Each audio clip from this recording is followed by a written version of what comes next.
नमो बुद्धाय। आपका स्वागत है आज के वीडियो में। तो आज हम बौद्ध धर्म में अहिंसा के दृष्टिकोण के बारे में चर्चा करने जा रहे हैं। बुद्ध अहिंसा के दृष्टिकोण को सबसे कुशल तरीके से कैसे अपनाते हैं। अब हम सभी जानते हैं, लगभग सभी धर्म अहिंसा की बात करते हैं। अहिंसा के बारे में और बुद्ध किस प्रकार अहिंसा को अलग तरीके से अपनाते हैं। बुद्ध कहते हैं कि दूसरे व्यक्ति के परिप्रेक्ष्य से देखें, स्वयं को दूसरे व्यक्ति के परिप्रेक्ष्य में रखें और सोचें कि यदि मुझे ऐसी स्थिति में गुजरना पड़े, ऐसा अनुभव अगर मुझे अपने जीवन में ऐसे अनुभव से गुजरना पड़े तो मुझे कैसा लगेगा। इस बारे में सोचकर आपको क्रोध को छोड़ देना चाहिए, अशिष्टता को छोड़ देना चाहिए, हिंसा को छोड़ देना चाहिए।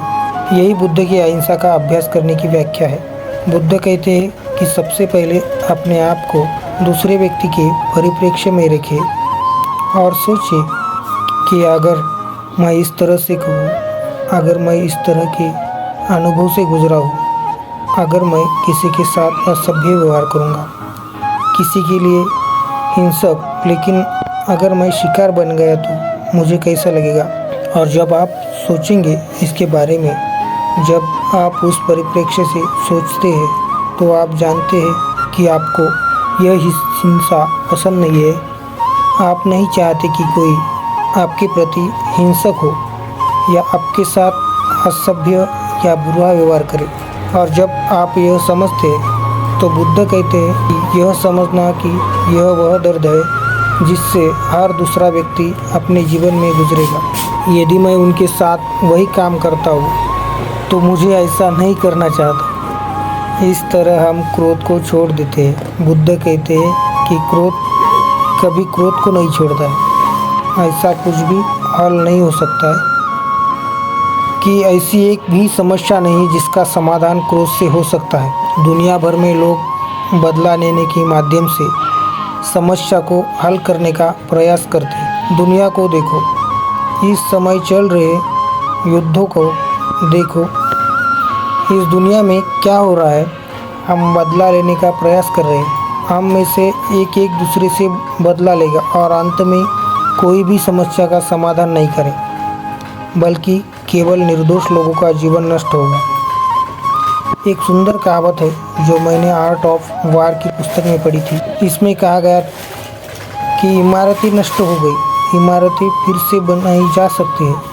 ठीक है, जो दोस्त दुश्मन बन गए थे वे फिर से दोस्त बन जाएंगे और नष्ट हुए शहर फिर से बनाए जा सकते हैं, लेकिन आप एक मृत व्यक्ति को वापस जीवित नहीं कर सकते।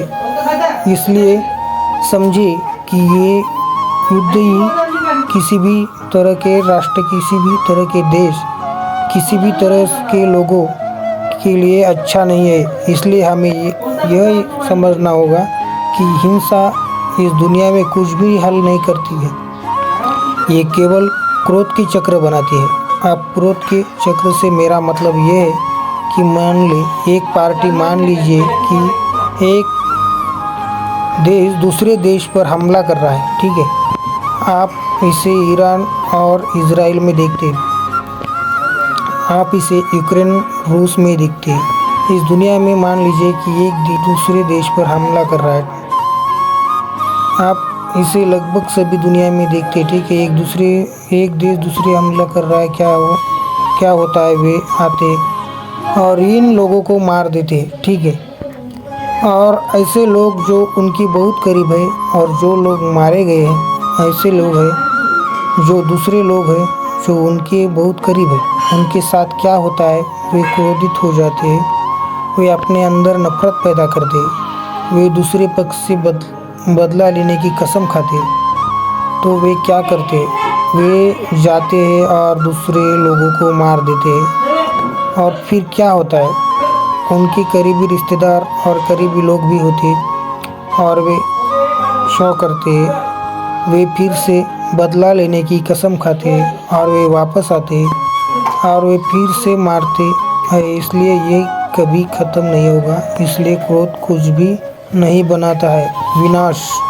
इस दुनिया का विनाश सही है, लेकिन केवल जाने देने के माध्यम से, केवल क्षमा करने के माध्यम से ही हम एक समस्या को हल कर सकते हैं। इसलिए हमें जाने देने और क्षमा करने के लिए काफ़ी बहादुर होना चाहिए। हालांकि यह मुश्किल है, मुझे पता है कि ये जाने देना है। जाना आसान है, मुझे पता है कि माफ़ करना कहना है कि माफ़ करना आसान है, लेकिन ऐसा करना मुश्किल है। यह कठिन है, यह मेरे लिए कठिन है, यह आपके लिए कठिन है, ये सभी के लिए कठिन है। ये सच है, लेकिन भले ही ये कठिन है, ये दर्दनाक है। अगर हमें इस समस्या को जारी रखने से रोकना है तो हमें ऐसा करना होगा।